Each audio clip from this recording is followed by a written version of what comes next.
राजधानी लखनऊ की UP press club में प्रांतीय चिकित्सा सेवा अधिकारी वेलफेयर एसोसिएशन द्वारा एक प्रेस वार्ता का आयोजन किया गया, जिसमें डॉक्टर R.K. सैनी एवं डॉक्टर स्वयं प्रकाश द्वारा स्वास्थ्य विभाग से जुड़ी कई समस्याओं को उजागर किया गया। चिकित्सा सेवा अधिकारी वेलफेयर एसोसिएशन द्वारा प्रेस वार्ता की जा रही है, जिसमें स्वास्थ्य विभाग द्वारा कई जो ऐसे मुद्दे हैं उनको यहाँ पर रखा गया है। क्या कुछ कहना चाहेंगे इस प्रेस कॉन्फ्रेंस के माध्यम से? इसमें माननीय मुख्यमंत्री जी इसमें विशेष ध्यान लें और हमारी जो ट्रांसफर पॉलिसी है इसको पारदर्शी तरीके से अपनाएं। जो लोग 20 साल 15 साल से लखनऊ में हैं उपस्थित, उनका तत्काल प्रभाव से स्थानांतरण किया जाए, क्योंकि ये लोग किसी अंतरिम मंत्री के प्रभाव में लगा करके या किसी और ऐसे दलालों के लगा करके फिर यहाँ लखनऊ में जमाएंगे। पूरा लखनऊ से पूरा डिस्ट्रिक्ट, पूरे 75 डिस्ट्रिक्ट प्रभावित होते हैं कि जब सेंटर में ही गंदा रहेगा तो पेरीफेरी में क्या होगा। तो यहाँ की पारदर्शिता तरीके से स्थानांतरण किया जाए और जो गलत काम है उसको मत न स्वीकारा जाए। सर, आपने जो भी समस्याएं बताई हैं, क्या उससे संबंधित विज्ञापन या कोई पत्राचार कुछ किया है?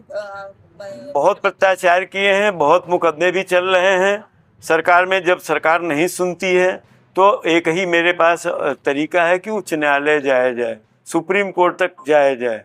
तो मैं चाहता हूं कि ये नौबत ना है, सरकार सद्भावना पूर्वक हमारी बातों को सुने और जाने, हमें रिलीफ प्रदान करे, ताकि जनता में हमारे चिकित्सक बहुत मजे से काम कर सकें। इन्हीं कारणों से चिकित्सक इसमें आ नहीं रहे हैं और हमारे 75 जिलों में मेडिकल कॉलेज हमारे मुख्यमंत्री योगी आदित्यनाथ ने जो खोला है, बहुत ही सराहनीय पूर्ण कार्य है और चिकित्सकों की कमी नहीं होगी।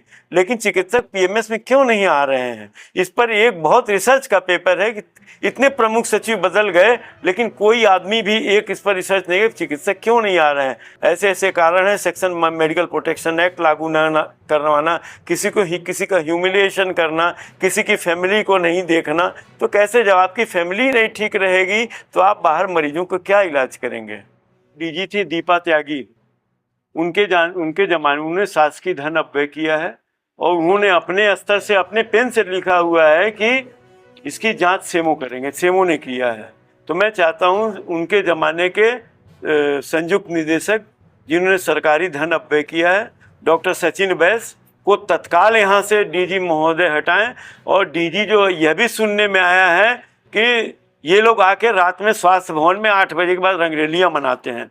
मैं प्रमुख सचिव महोदय को ये बताना चाहता हूँ कि इसकी मॉनिटरिंग कराई जाए, इनके सीसीटीवी कैमरों को, डीजी के सीसीटीवी कैमरों की जांच कराई जाए, यहाँ कौन आता है, कौन कैसे होता है। क्योंकि यहाँ 7-8 बजे के बाद अस्पताल, ये हमारा डीजी ऑफिस बंद हो जाता है। 7 बजे कुछ ऐसे अवांछनीय तत्व हैं जो चिकित्सक होते हुए भी गलत कार्य करने के लिए उतावले होते हैं। और हमारे डीजी की महोदय के सीसीटीवी की मॉनिटरिंग कराई जाए डीजीपी पुलिस के द्वारा, ताकि वहाँ कौन गलत आदमी है, कौन सही आदमी आता है।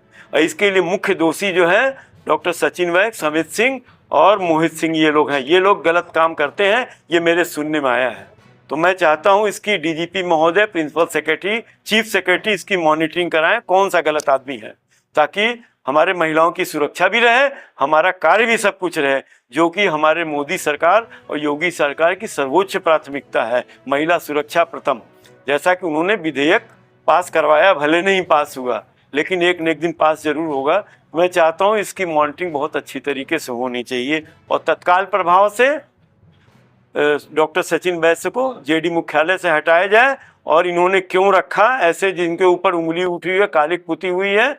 और यह भी हम कहना चाहेंगे, इन्हीं के पिताजी बच्चीलाल के मर्डर में जेल गए थे, ताकि पूरा महकमा, उसके बाद मर्डर ही होना शुरू हो गए।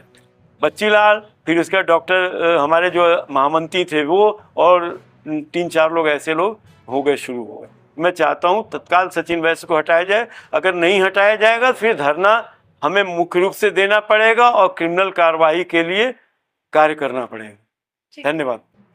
कि मैंने कहा कि परिधिगत अधिकारीगण जो हैं जीओस का पालन करें, उससे अपेक्षा की जाती है, चाहे वो एसीआर मूल्यांकन से संबंधित हो, उसकी मॉनिटरिंग हो, टाइम स्लॉट जो उनका रहता है उस समय से उसका मूल्यांकन करें। तमाम ऐसे जनपदों में जो मेडिकल ऑफिसर्स हैं और डेंटल सर्जन्स हैं, सभी के साथ ये समस्या आ रही है। तो तमाम जगह से ये सुनने को मिलता है कि नहीं हुआ। एडी साहब रिटायर हो गए, उनके स्तर से एसीआर पड़ा रह गया, वो टाइम स्लॉट टाइम पीरियड चला गया। एसीएमओ साहब ने नहीं भरा, सीएमओ साहब ने नहीं भरा, तो ये रहता है। इसी प्रकार से 2015 का एक आदेश है और सभी सीएमओस को पता है, सभी एडीज को पता है कि चिकित्सा अधीक्षक जो हैं सीएससी के वो लेवल 3 के रहेंगे, लेकिन जूनियर्स को बनाया जाता है। जूनियर जो है स्किल्ड एडमिनिस्ट्रेटिव स्किल नहीं होता जूनियर में, और सीनियर उसके अंडर काम करता है वहाँ पर। और इस कारण से वहाँ की तमाम जो योजनाएं हैं, जो स्वास्थ्य योजनाएं, तमाम चीज़ें प्रभावित होती हैं। ये 2015 का आदेश है, ये आदेश मैं आपको दे दूंगा। एक एनओएचपी कार्यक्रम है, एनओएचपी कार्यक्रम के तहत 5-5 लाख रुपए आईसी मटेरियल, कंज्यूमेबल आइटम और मंडलीय चिकित्सालय, बड़े चिकित्सालयों के लिए, लैब के लिए, डेंटल लैब्स के लिए 5 लाख रुपए दिए जाते हैं।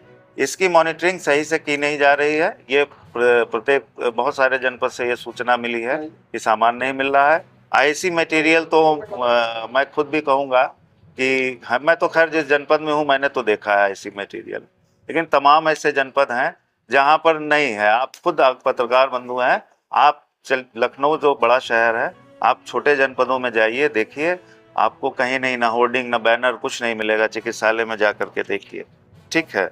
तो ये एक एनओएचपी कार्यक्रम है और इसके आपके स्टेट नोडल हमारे संयुक्त निदेशक दंत हैं और स्टेट नोडल को ये देखना चाहिए, इसका बजट देखना चाहिए।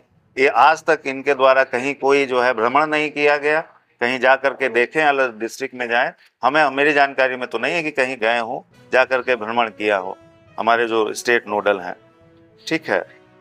इसके अलावा जो है एक हमारे डेंटल हाइजीनिस्ट PACR नोडल का नाम बताओ। State nodal doctor Shipra Pandey हैं, ठीक है, डॉक्टर शिप्रा पांडे। हाँ, इनके बारे में भी बताना, जैसा डॉक्टर साहब ने कहा, स्थानांतरण के संबंध में 28 वर्षों से लखनऊ में तैनात है।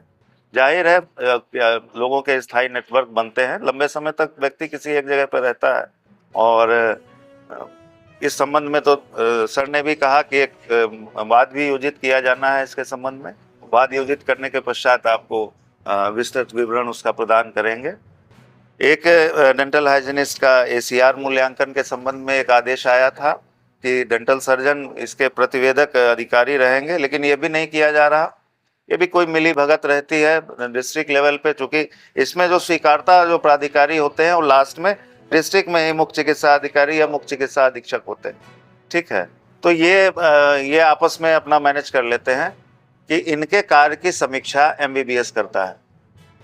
आप समझिए कुछ ऐसा ही हुआ कि आप मीडिया बंधु हैं, आप, ठीक है, आपके कार्य की समीक्षा जो है कोई हलवाई महोदय कर रहे हैं, तो ऐसा नहीं होता है, ठीक है। आपके कार्य की समीक्षा आप ही के कोई सीनियर करेंगे, ठीक है। तो इसका आदेश, ये 24 का आदेश अभी तक पालन नहीं हो रहा है। तो ये मुख्य चीजें हैं। तो इस पर जो है, और परिधिगत अधिकारी, मूल रूप से हमारी समस्याएं ज्यादा जो समस्याएं हैं ये AD और CMO लेवल पर GOs का पालन प्रॉपरली किया नहीं जाता है, ठीक है, और उसकी मॉनिटरिंग प्रॉपर नहीं होती है। ऐसा नहीं है, लगता है मेरा, हाँ, मतलब ये कि सरकारी अपनी साठगांठ होती है शासन प्रशासन से कि वो डरते नहीं। देखिए, सरकार की साठगांठ नहीं होती।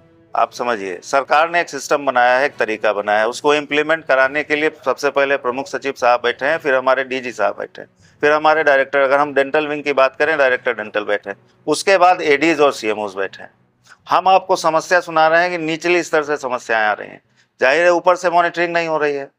अगर DG लेवल से मॉनिटरिंग नहीं हो रही तो भाई DG साहब को फिर मॉनिटर कर रहे हैं, PS साहब, शासन के स्तर से मॉनिटरिंग हो रही है, तो मॉनिटरिंग नहीं हो रही। बदनामी किसकी हो रही है? सरकार की हो रही है कि सरकार ने क्या व्यवस्था की है। आप ये तो असंतोष रहेगा, अगर हमारे अंदर असंतोष रहेगा तो हमारे काम की गुणवत्ता ऊपर नीचे जरूर होने लगेगी।